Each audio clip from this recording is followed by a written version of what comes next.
our school has decided to deeply redesign its MBA program and try to pitch it at a really ambitious level and making it a reference in the world at some point. So our objective with this is to make sure that whoever chooses to do this MBA here with us in Lisbon really will get a very complete education in management in all areas of management, in the core areas. I'm going to leave you now with Paulo Soeiro de Carvalho. So thank you, Paulo, and welcome everyone. 37th edition. It has a long history.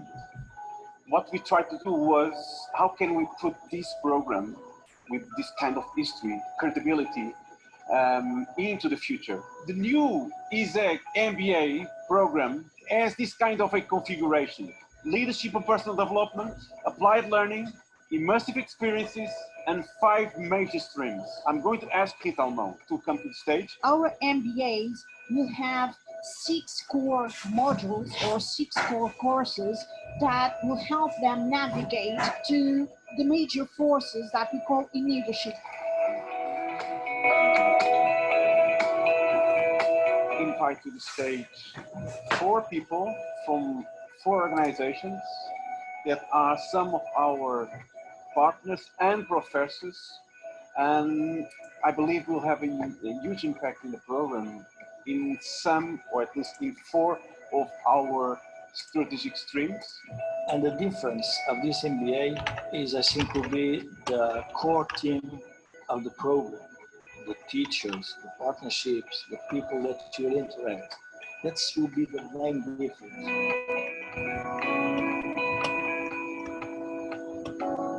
I invite you to be part of this journey beyond the future, your future. So welcome to the ISEG MBA.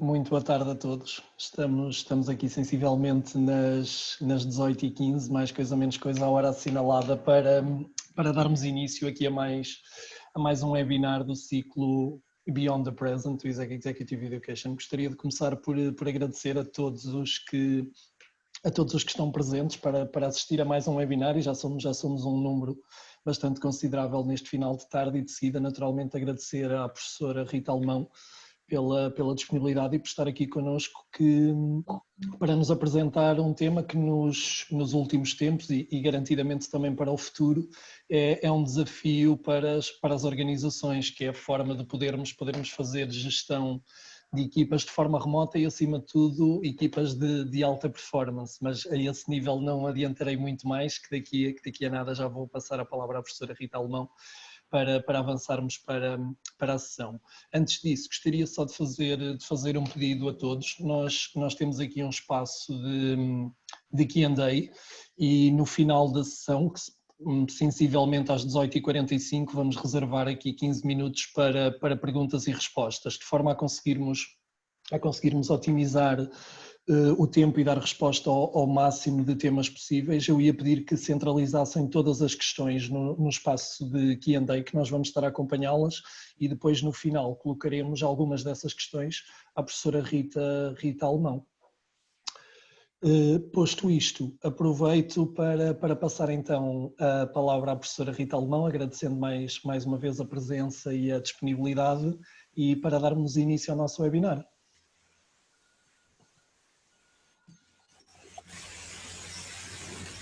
Olá, Ricardo, bem-vindos, neste caso a todos, e muito obrigada pela vossa inscrição e participação, ainda que remotamente. Como o Ricardo, portanto, referiu, o meu nome é Rita Alemão, eu sou fundadora e Managing Partner da LEAD, que é uma empresa que, no fundo, apoia as organizações nas suas transformações culturais de equipas e de pessoas. sou também coordenadora do stream, neste caso de liderança ou de Leadership e Personal Development do ISEG MBA, cujo vídeo viram há pouco e que vos convido sinceramente, portanto, a visitar. E neste momento, portanto, vou partilhar convosco o ecrã.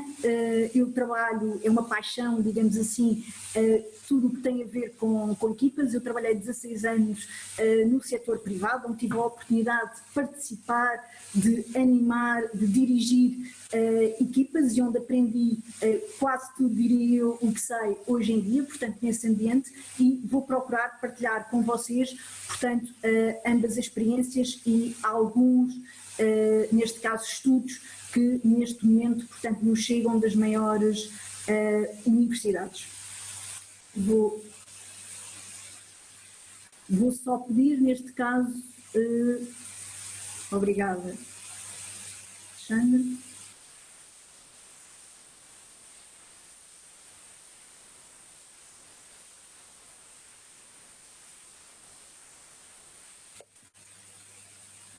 E julgo que, de momento, todos, portanto, estão a ver e a ouvir bem. Muito bem.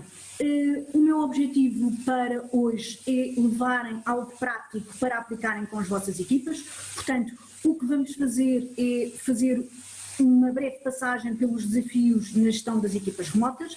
Vou apresentar-vos um framework que vos vai apoiar na gestão das vossas equipas, sejam elas totalmente remotas, parcialmente remotas ou conjunturalmente remotas, digamos assim, e também alguns quick wins que, independentemente da dimensão ou daquilo que é a dinâmica da vossa própria equipa, possam levar e começar a aplicar desde já. Assim sendo, quais são os desafios principais das equipas remotas? Eu primeiro gostaria, neste caso, clarificar o que são equipas, porque muitas vezes nós nas organizações trabalhamos em grupos e não em equipas. Equipas são normalmente um conjunto, portanto, entre 2 e 20 pessoas. Hoje em dia temos as equipas de equipas ou as networks of teams, que têm habilidades complementares, que claramente têm um propósito comum e que são mutuamente dependentes, ou seja, as suas tarefas dependem uma das outras e todos têm um objetivo comum que é partilhado por todos e específicos. Todos nós conseguimos fazer um paralelismo rápido com o desporto, uma equipa de futebol, de rugby, com as equipas SWAT, do exército, seja o que for, portanto, todos trabalham e existe o chamado accountability. Trabalhar em grupo, normalmente as pessoas trabalham de forma independente e nem sempre têm essa questão do accountability. Quando falamos em equipas remotas, elas claramente encontram-se geograficamente e temporalmente dispersas e são agregadas pela tecnologia. Quando falamos em geograficamente, como é óbvio, pode ser em escritórios todos distintos, em cidades distintas, em países, portanto, distintos. Dar-vos algumas, neste caso, um snapshot daquilo que são algumas das tendências hoje em dia nas equipas remotas. 80%, portanto, a London Business School, o Buffer e o All Labs dizem que 80% de crescimento no trabalho remoto de 2010 a 2019, portanto ainda sem Covid. 83% das multinacionais têm estado claramente a apostar no desenvolvimento de políticas de trabalho remoto para darem flexibilidade aos seus colaboradores, e é interessante, ainda ontem saiu uma notícia que o Japão estava a ter dificuldades neste momento económicas porque apenas 30% das empresas estavam preparadas para que os colaboradores trabalhassem remotamente e, portanto, no que diz respeito também a políticas de work-life balance, é uma aposta que as organizações têm feito. 400% neste caso de crescimento no número de colaboradores em 2019, só em 2019. Estes dados dizem respeito à Europa, portanto ao continente europeu. 41% das equipas são totalmente remotas e nunca se viram, e 99% dos colaboradores escolheriam trabalhar, se possível, em part-time para o resto das suas vidas, 1 a 3 dias por semana, ou seja, este é um indicador. Em termos de frequência, nós aquilo que podemos dizer é que 35%, neste caso, trabalham ocasionalmente, 33% com alguma frequência, 16% muito frequentemente e a tempo inteiro também 16%. Isto, como é óbvio, antes do Covid, porque com o Covid nós passamos de some people sometime to all the people all the time.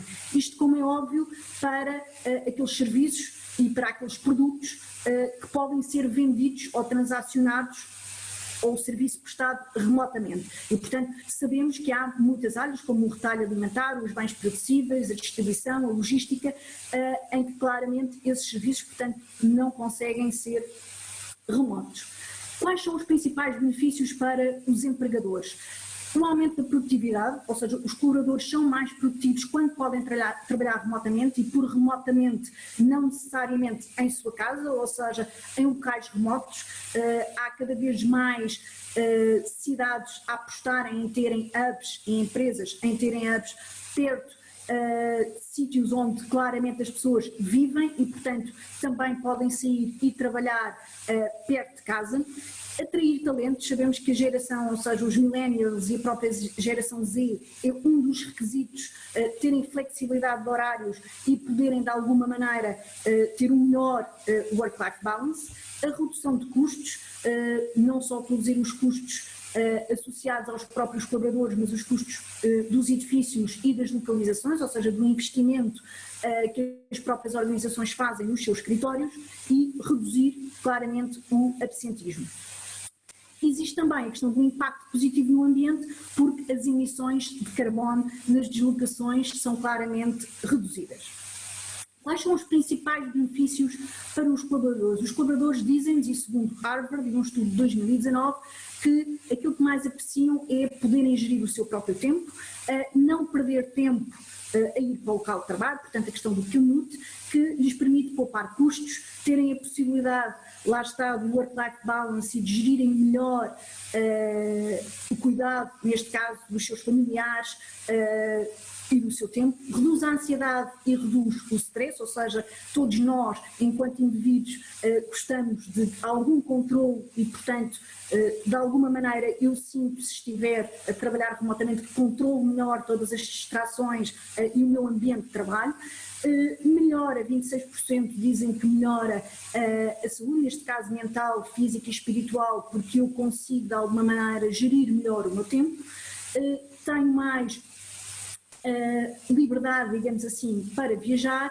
Posso viver onde eu quero, e é muito interessante porque ontem o Twitter, neste caso a empresa, comunicou aos seus colaboradores em todo o mundo que eles vão poder trabalhar remotamente sempre que quiserem, ou seja, neste momento não é obrigatório nem vai ser voltarem ao local de trabalho. Portanto, isto também representa uma grande oportunidade para os próprios Estados e para as próprias economias para terem os hubs no seu país, ou seja, as pessoas vão poder viver e trabalhar de onde quiserem, numa empresa, por exemplo, como o Twitter.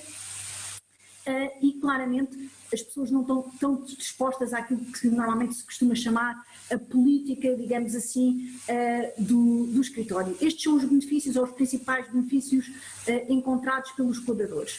Como é óbvio, os colaboradores também têm... Professora, peço desculpa de interromper. Eu ia só lançar aqui um desafiozinho, se for possível, se a professora tiver os fones, se calhar ligá-los, porque Claro. o som está bom, tem um bocadinho de ruído de fundo, e Muito comentaram bem. aqui no chat que pode estar a prejudicar um bocadinho. Peço desculpa ter interrompido. Mas não, a tecnologia é sempre... É, exatamente.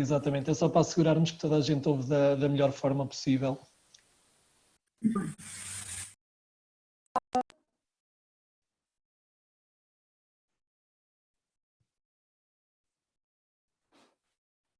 Está melhor? Está bastante melhor. Muito Bastante obrigado, melhor. professora, e peço Muito desculpa bem. mais uma vez ter Não, interrompido. eu é que agradeço. Portanto, voltando então, e esperando agora que, portanto, me consigam escutar melhor, as principais dificuldades dos colaboradores: gerir, neste caso, as distrações em casa, ainda sem Covid, colaborar com os colegas e com os clientes. Como nós sabemos, 30% da nossa comunicação, digamos assim, é verbal e 70% é paraverbal. Nós, no mundo virtual, é mais difícil estabelecermos empatia, é mais difícil conseguirmos, de alguma maneira, ver qual é a linguagem não verbal das pessoas com quem estamos a falar e, portanto, torna-se mais difícil a questão da colaboração. O isolamento tem-se verificado que claramente nos jovens existe um maior isolamento, que vivem sozinhos e não, curiosamente, portanto, nos idosos, ou seja, as pessoas que trabalham em casa, normalmente da geração dos millennials e da geração Z, é interessante porque acham que é um ponto muito positivo e querem gerir e ter a flexibilidade de gerir os seus próprios horários, mas por outro lado sentem alguma solidão. A motivação é difícil, portanto, eu autogerir-me e algumas vezes autorregular-me no meu trabalho à distância.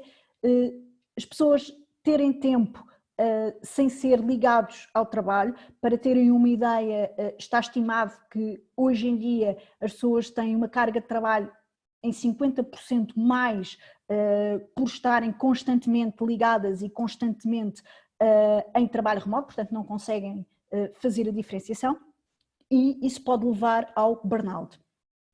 Claramente, as pessoas também sentem que perdem oportunidades de networking e perdem oportunidades de desenvolver a sua carreira. Com o Covid, isso ainda se torna mais relevante, porque nós temos fronteiras indefinidas entre o trabalho e a família, todos aqueles que têm filhos ou alguém a cuidar compreendem muito bem daquilo que eu estou a falar. A ansiedade em relação aos impactos da pandemia, portanto, neste momento existem, portanto, impactos económicos, existem, portanto, impactos emocionais, que muitos psicólogos, portanto, têm estado a avaliar.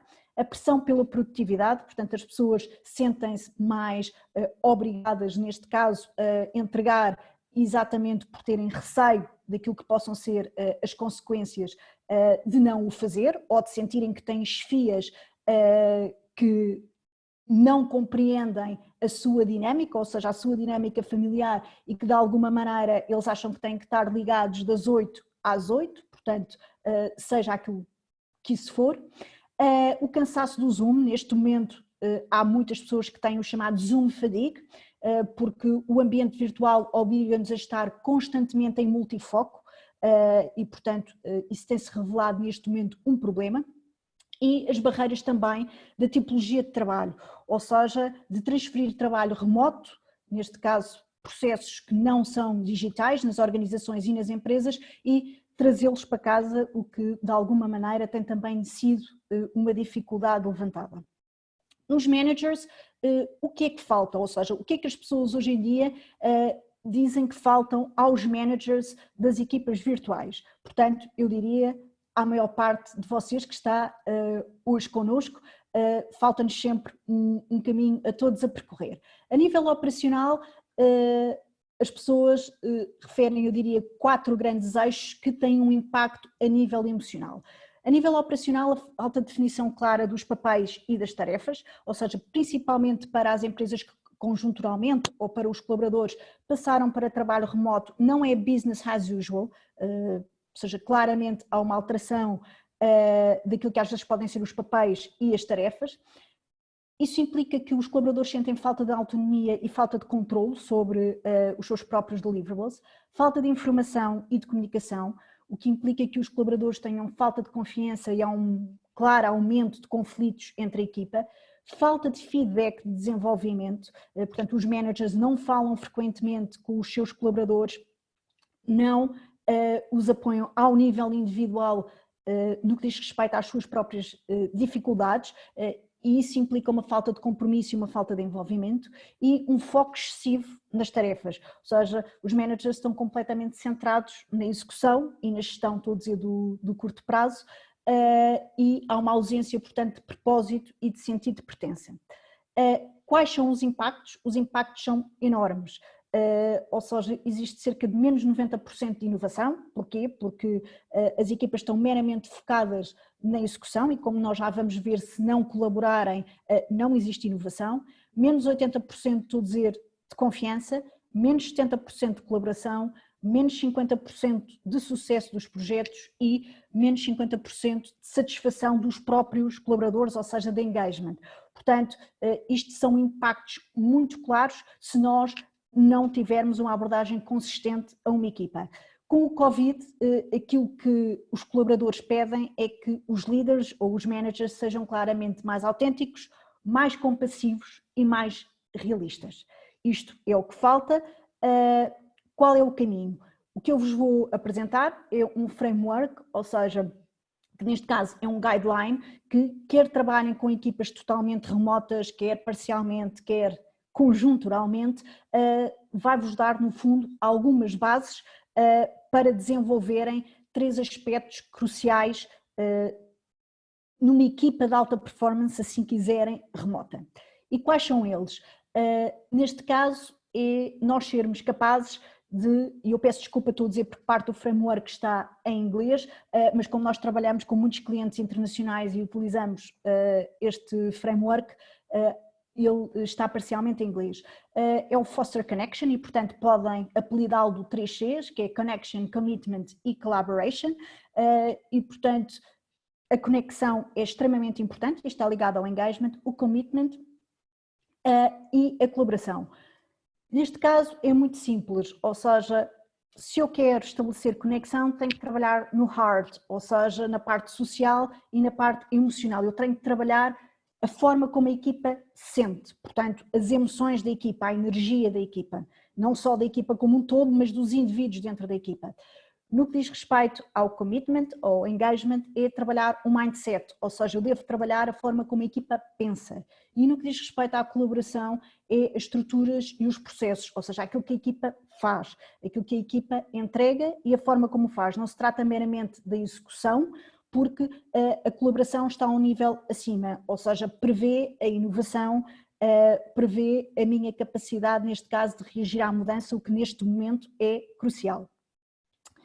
Se nós quisermos entrar naquilo que são os detalhes ou aquilo que normalmente é trabalhado dentro de um mapa de uma equipa, ou seja, se cada um de vocês tiver um mapa de uma equipa, o que sim é um exercício interessante para fazer, qual é o espírito da equipa, quais são os valores, ou seja, como é que a equipa se relaciona entre si, se relaciona com os outros, com que valores, qual é a missão, porque é que existe, neste caso, quais são os objetivos, e por objetivos são os objetivos, os milestones, são os gaps, são, neste caso, as entidades com quem se compara, como é que nós sabemos se estamos bem, se estamos mal, as forças e as fraquezas, portanto, neste caso é quase uma SWOT, as forças e as capacidades dos membros da equipa, as fraquezas e riscos, estou a dizer da própria equipa, para um plano de desenvolvimento, e no que diz respeito à colaboração, quais são os papéis e as responsabilidades e as normas. As normas são, no fundo, o conjunto de regras com que a equipa trabalha, como toma decisões, como gera os seus conflitos, como cria e desenvolve, portanto, inovação. O vosso papel, enquanto managers, em cada uma das áreas, portanto, para estabelecerem, digamos assim, conexão e energizarem a equipa, para trabalharem a área do commitment é terem um papel de coach e para trabalharem a área da colaboração é terem um papel, no fundo, facilitador e de dinamizador. O que é que trabalhados estes 3 eixos garantem? Garantem, no caso da vertente social e da vertente emocional, o sentido de pertença, a confiança na equipa e uma equipa orientada para a relação. No caso, portanto, do commitment ou do engagement e envolvimento, o engagement dos próprios colaboradores e da equipa, o sentido da autonomia, ou seja, de eu fazer valer as minhas capacidades, de as desenvolver e de ser autónomo e, como é óbvio, a competência que lhe está associada. Na colaboração, estamos a falar de desenvolver um agile mindset, claramente, ou seja, ser capaz de responder muito rapidamente, e aí todos, com certeza, portanto, alguns de vocês, se calhar, já trabalham em Agile e com metodologias Agile, mas muitas das metodologias podem ser transpostas para as equipas que normalmente não trabalham com este tipo de ferramentas. As equipas serem orientadas, portanto, para a tarefa, promoverem a aprendizagem e a inovação. Este é, no fundo, o framework. De uma forma muito resumida, como é óbvio, ele por trás tem uma série de outros frameworks e é adaptado àquilo que é o ecossistema de cada uma das equipas, mas que vos dá as bases para vocês poderem trabalhar cada uma das áreas. Portanto, para resumir, 3Cs, conexão, commitment e collaboration. Como é que, perguntam vocês, eu posso de alguma maneira trabalhar cada um destes eixos?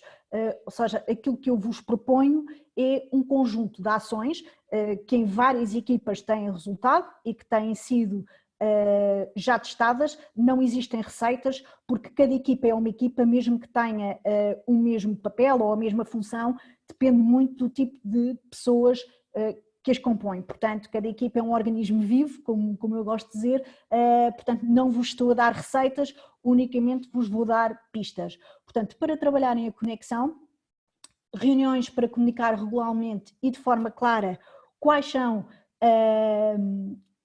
os desafios da organização, os desafios da equipa, o ponto de situação, neste caso, como é óbvio que está na ordem do dia, é o Covid, e portanto fazer updates claros de quais são os impactos na organização e autênticos, ou seja, isso que as pessoas esperam, neste caso estou a dizer de um líder ou de um manager, e ter a capacidade muitas vezes de dizer que não sabemos, às vezes dizer que não sabemos, também é claramente uma skill de liderança.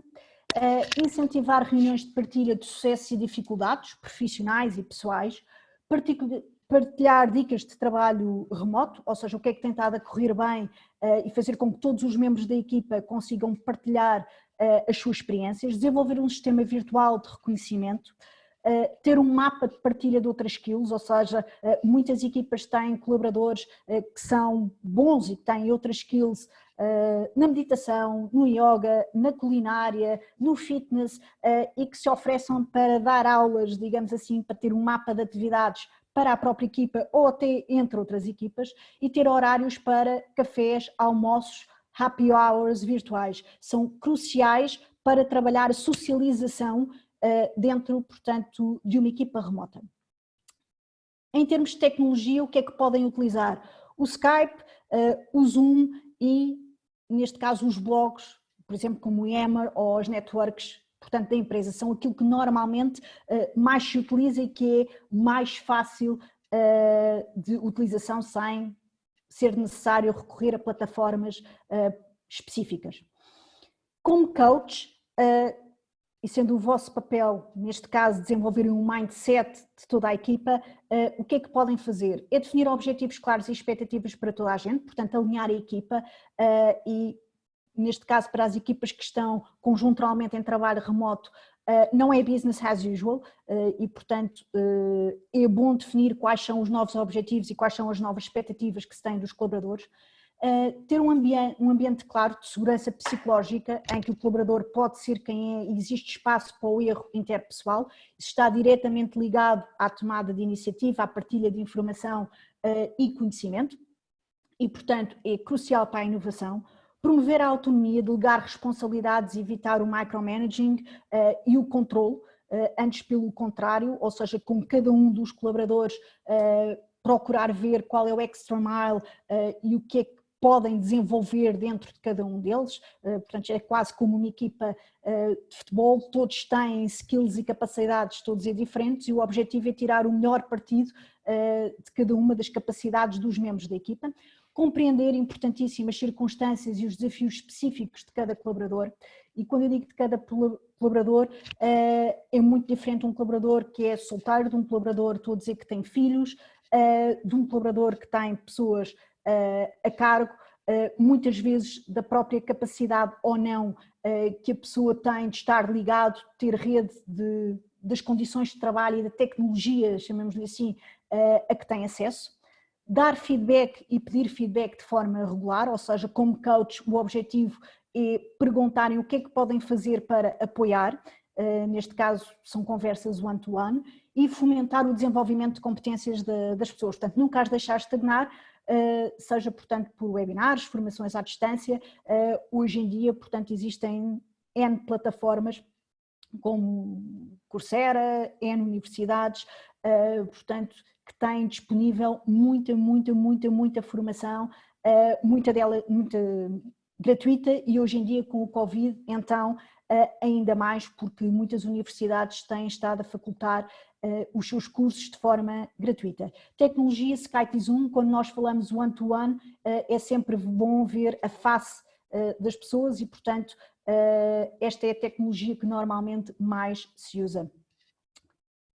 Como facilitador, a ideia é, no fundo, vocês criarem um role charter e um time tracking, portanto, criar normas para a distribuição do trabalho, promover reuniões de partilha, promover o debate, sobre a agilidade e a gestão por valores, ou seja, isto é um bocadinho a gestão agile, que é indivíduos e interações versus processos e ferramentas, e o agile dá mais valor aos indivíduos e às interações, promover um brainstorming com os stakeholders para criarem mais valor, incentivar a criação e a partilha, neste caso, dos mapas on e off de cada colaborador, pode ser em função das horas que eu tenho, mas também se estou em regiões diferentes do mundo, portanto, em time zones diferentes, quando é que eu posso ou não posso estar on. E reuniões programadas de check-in e check-out, que é uma excelente prática exatamente do Agile, para eu conseguir separar aquilo que é o trabalho de tudo o resto e também permite fazer um acompanhamento muito melhor das tarefas em curso. Portanto, tecnologia tem muita para facilitação, tem o Mural, o Teams, o Storms, para, portanto, reuniões tem o Concept Board e o Slack, para o Divergent Thinking tem uma coisa muito gira que é o Storm Board, para Convergent Thinking podem fazer perguntas aos colaboradores através das pools do Doodle e do iDoodle, e Project Management, portanto as vossas empresas com certeza que já têm todas as ferramentas, mas podem ter o Confluence, está ligado também ao Gira, e o Teamwork, e portanto vocês podem aceder a essas plataformas, tirar aquilo que faz sentido todos para as vossas equipas, quer elas estejam ou não totalmente integradas, portanto, nas vossas empresas. Quick Wins para aplicar, ou seja, qual é a minha sugestão, independentemente da vossa dimensão de equipa ou, neste caso, da dinâmica da vossa equipa. O que é que podem levar, e neste caso, como é óbvio, são Quick Wins latos, para começarem a fazer a partir, diria eu, da manhã. Ou seja, para o Work on the Heart, eu diria um café e um almoço virtual para partilha de experiências de trabalho remoto, ou seja, com toda a equipa, como é que têm tido tempo a vocês próprios, qual é a coisa mais surpreendente que têm acumulado, filmes e livros para partilharem o que é mais fácil, o que é mais difícil neste período de confinamento, e o próprio líder ou manager também o partilhar e partilhar as suas emoções. O que é que se perceberam que não precisavam e o que é que sentem mais falta, e depois o que é que todos em conjunto podem aprender com a experiência e que dicas é que têm para dar uns aos outros. Isto fomenta a confiança e a coesão na equipa.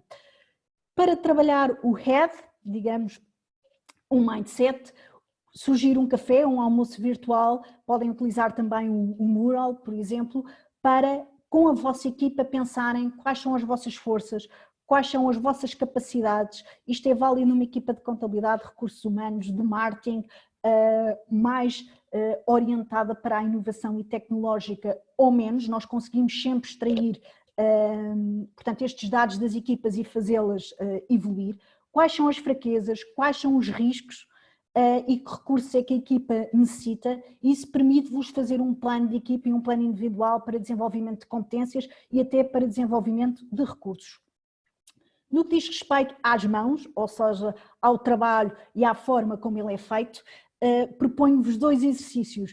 O primeiro é o máximo de valor entregue e, portanto, é listarem todos os stakeholders ou partes interessadas do vosso departamento, serviço ou direção. Portanto, quem está a montante, a jusante, quem recebe,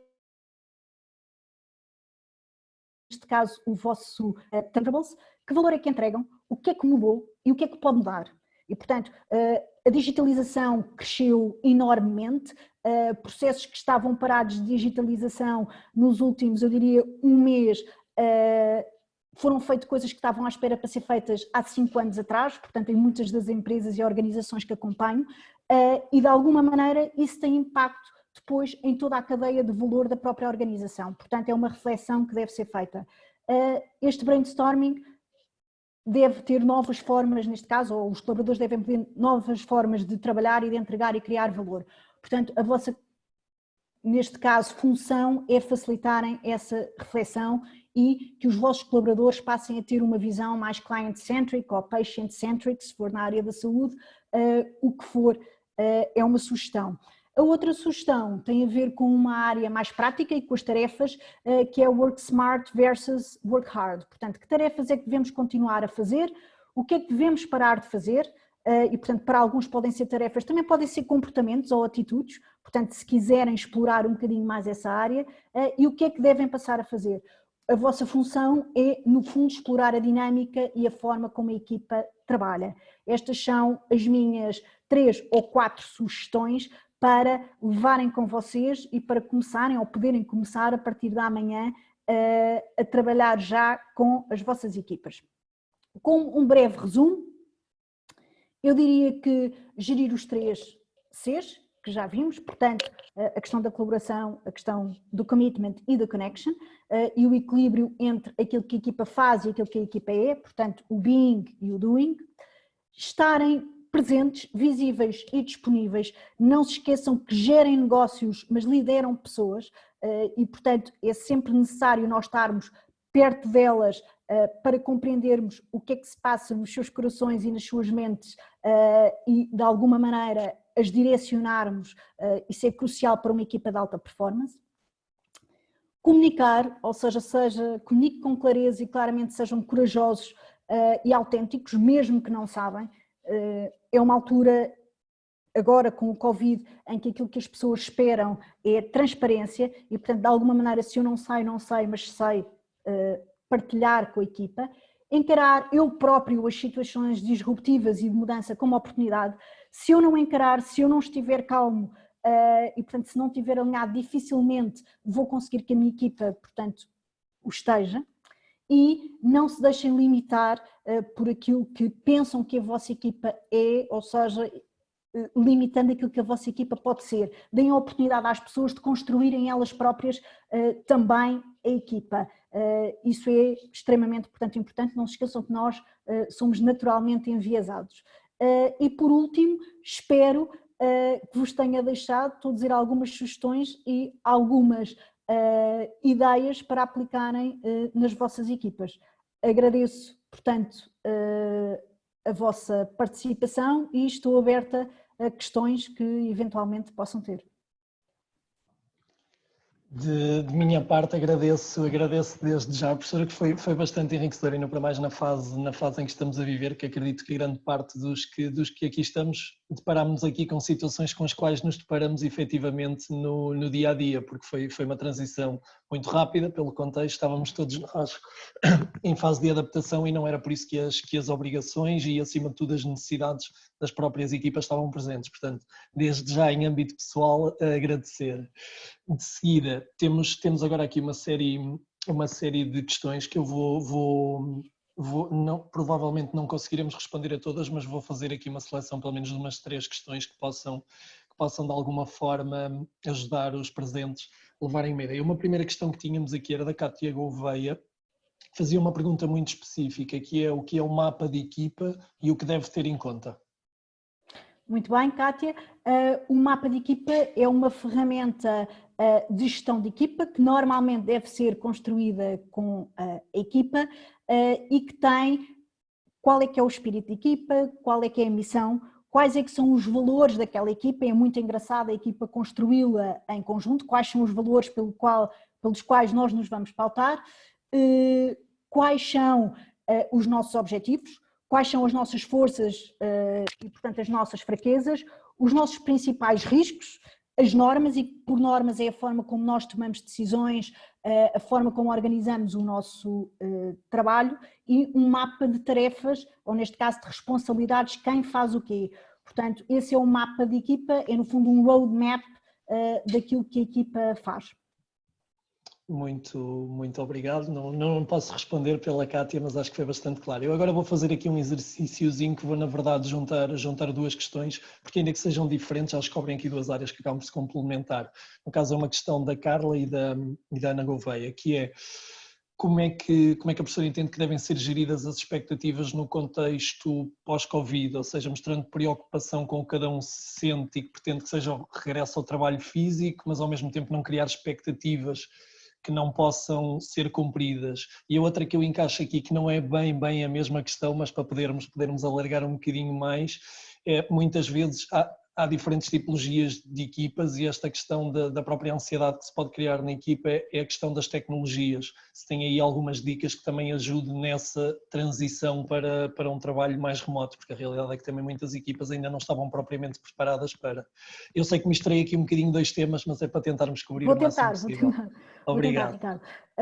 Ou seja, no que diz respeito ao primeiro tema, é muito importante a gestão de expectativas e a forma como as pessoas são convidadas a voltar. Isso vai ser um desafio, estou a dizer, de todas as organizações, porque nem todos vão poder voltar ao mesmo tempo. E, portanto, há membros de equipas que se calhar vão poder voltar e vão voltar primeiro, e o que é que isso diz sobre mim se eu não voltar, ou ao contrário, o que é que isso diz sobre mim se eu voltar primeiro. E, portanto, em termos de gestão de expectativas, os managers devem garantir que a equipa continue a funcionar como um todo, mesmo que algumas pessoas tenham regressado e outras não. No que diz respeito à gestão de expectativas é tentar comunicar de forma mais clara com os dados que têm. Normalmente não inventem, porque isso faz com que a expectativa, portanto, das pessoas depois saiam defraudadas. Se não saibam, comuniquem única e exclusivamente o que saibam, expliquem às pessoas que exatamente todos nós estamos numa experiência social como nunca foi sentida, digamos assim, no mundo, e, portanto, um papel-chave da liderança é o chamado not knowing, que é eu como líder ser capaz de conter o não saber. Pronto. E muitas vezes nós não temos que dar respostas, é simplesmente temos de dizer estamos todos no mesmo barco, eu vou ser transparente, vou conseguir partilhar o que sei e o que não sei não vou inventar. No que diz respeito à questão da tecnologia, isso tem a ver com os recursos, portanto, eu fazer um levantamento de quais são os recursos que preciso e, de alguma maneira, tentar apoiar os colaboradores. Há empresas, algumas delas em várias partes do mundo, que fizeram subscrições pelos neste caso, colaboradores, ou que ofereceram, portanto, dinheiro para que os colaboradores pudessem aumentar as suas bandas e a sua capacidade e a sua conexão, e, portanto, cada caso é um caso. Em termos, portanto, de tecnologia, eu não sei se a questão era a disponibilidade da tecnologia, se é a forma como pessoas que estão menos habituadas a lidar com a tecnologia passam a lidar com ela, chamemos-lhe assim. Ok. Eu estou aqui, confesso, perante um exercício bastante complexo, que há aqui imensas questões e muitas interessantes e eu estou aqui com o desafio de escolher, mas eu se calhar agora vou trazer aqui, uma vez mais uma que é um bocadinho mais concreta, que é o Tiago Cardoso, que pedia à professora se podia explicar um bocadinho melhor os mapas de skills, sendo que as equipas estão a trabalhar remotamente, ou seja, o que eu percebo daqui é um bocadinho perante o contexto, como é que ele poderia fazer ou começar a prestar uma atenção diferente a este tipo de análises.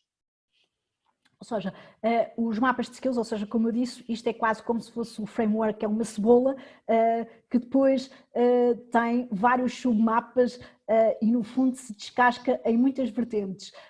No que diz respeito aos mapas, portanto, de skills ou de competências, eles estão associados àquilo que, como é óbvio, são os desafios ou o primary task, se assim quiserem, que é a tarefa primordial daquela equipa, portanto, o que é que ela necessita para realizar a equipa. Portanto, se estivermos a falar, portanto, de uma Juventus e da Liga dos Campeões, por exemplo, claramente precisam das melhores pessoas, dos melhores jogadores e que eles tenham competências que se complementem. E é essa análise que o líder deve fazer, ou seja, para os desafios que eu tenho, não só neste momento, mas no futuro, e portanto que se avizinham no futuro e ter a capacidade de fazer esse scan daquilo que vai ser necessário no futuro, como é que eu posso adaptar as competências da minha equipa? Em primeiro lugar, como é óbvio, tenho que ter uma base, ou seja, que competências é que a equipa já tem, e depois analisar o gap para aquelas que a equipa deveria ter e com isso promover formações, promover desenvolvimento de competências, promover a autonomia, muitas vezes através do job shadowing, ou seja, eu ter a oportunidade de colocar um par, mesmo virtualmente, ou seja, isto funciona virtualmente, eu ter um peer que acompanha o meu trabalho e, portanto, eu poder fazer diariamente com alguém que já tem essas competências um sumário daquilo que eu fiz durante o dia. essa é algo que funciona, portanto, presencialmente e remotamente, e, portanto, é esse tipo de acompanhamento ou de gap de skills que, portanto, que pode ser feito. Ok. Eu agora, para finalizarmos, porque estamos aqui muito próximo da área, da hora, peço desculpa, vou juntar aqui um bocadinho algumas questões que elas diferem entre si. Uma é interessante, que é a Jocelyn que nos apresenta aqui, que é outra perspectiva, que é, não sendo ela manager, se tem aqui alguma dica de como é que pode levar ao próprio manager a sugestão para a implementação de algumas destas áreas, de algumas deste framework, no fundo. Mas cruzo isso também com outras questões que se desdobram um bocadinho e que passam um pouco pela própria cultura organizacional, ou seja, para que, no sentido um bocadinho de que para isto ser efetivo junto à nossa equipa, também é importante que se alargue a toda a organização. Se temos aqui, sei que são perguntas difíceis e que dificilmente podem ser respondidas, mas foi aqui uma forma, acho que para fecharmos com o que agrupa aqui uma série de questões também que foram sendo levantadas um bocadinho mais dentro deste âmbito. Muito bem, portanto, muito obrigada, Jocelyn. É uma pergunta fantástica, porque nós, como eu costumo dizer, portanto, todos nós temos 51% de responsabilidade. E, portanto, temos 51% de responsabilidade de tomar a iniciativa. E, portanto, pode propor muitas destas dinâmicas ao seu manager e à sua equipa. Portanto, não perde nada com isso, antes pelo contrário, em termos de sugestão, os próprios colaboradores devem fazê-lo e devem fazer chegar aos seus managers, ou seja, pode dizer que esteve num webinar e que ouviu dizer que muitas das equipas, portanto, pelo menos a nível europeu, utilizam estas boas práticas e que seria interessante, se calhar, experimentarem algumas delas na vossa equipa. Portanto, pode enviar um e-mail, pode pedir um café virtual com ele e debaterem o que é que faria sentido, fazerem um doodle, neste caso em que toda a equipa vota o que é que faz mais sentido e por onde é que devem começar. No que diz respeito à cultura organizacional, Ricardo, claramente esse é um grande desafio das organizações. Há equipas a vários ritmos, muitas vezes dentro das organizações, e a sugestão é que encarem a vossa própria equipa se assim quiserem, e se a vossa cultura organizacional não estiver desenvolvida a esse nível, como um piloto. Ou seja, encarem-na como um piloto, tirem as boas práticas e depois, como em qualquer teoria da mudança, tornem-na escalável. Basicamente, apresentem-na como um business case, como um case study aos outros managers, aos vossos peers, e de alguma forma comecem a impactar, portanto, o chamado ripple effect, a organização como um todo. Professora, muito obrigado. Estou naquela posição ingrata, tínhamos aqui mais uma série de questões, não vai ser possível responder a todas, mas cruzando também um bocadinho com o que íamos falando aqui, com o que foram também algumas questões que foram colocadas no chat, nós vamos partilhar a gravação deste webinar, ou seja, levantavam a questão da apresentação especificamente, mas iremos partilhar. Quem sabe se aqui não está a resposta para esta última questão, que é precisamente, fica com um link disponível para, através de um e-mail, através de um café virtual, poder partilhar com o seu manager. De minha parte, professor, muito obrigado. Foi extremamente enriquecedor, extremamente útil nos tempos que vivemos, mas também e essencialmente para os tempos futuros, para que possamos cada vez mais tirar o melhor das equipas e, por consequência, das organizações. Muito obrigado. Obrigada a todos. A todos os presentes também deixar o meu agradecimento por mais este final de tarde em conjunto, numa sessão que acredito que tenha sido muito útil para todos. E não deixar de vos lembrar mais uma vez que regressamos no dia 21 com um tema também extremamente interessante, Green Economy Reboot, numa fase em que já havia muitas ações desenvolvidas no sentido de termos aqui um financiamento sustentável da União Europeia. Vamos debater um bocadinho perante esta situação, como é que tudo isto se mantém, qual o futuro da Europa também nesta área das finanças conjugadas com a sustentabilidade. Relembrei no dia 21 de maio, com a professora Clara Raposo, com a professora Sofia Santos e com o Pedro Penalva, vão estar os três em conjunto a fazer um webinar que estou confiante será muito interessante para todos, portanto deixar-vos o desafio desafiar-vos também a seguirem-nos nas redes sociais, estamos no Facebook, no Instagram e no LinkedIn como ISEG Executive Education, vamos sempre partilhando novidades nas quais se incluem este webinar e despeço-me desta forma agradecendo uma vez mais a todos e à professora em especial. Obrigada a todos. Uma boa tarde. Boa final de tarde. Obrigado.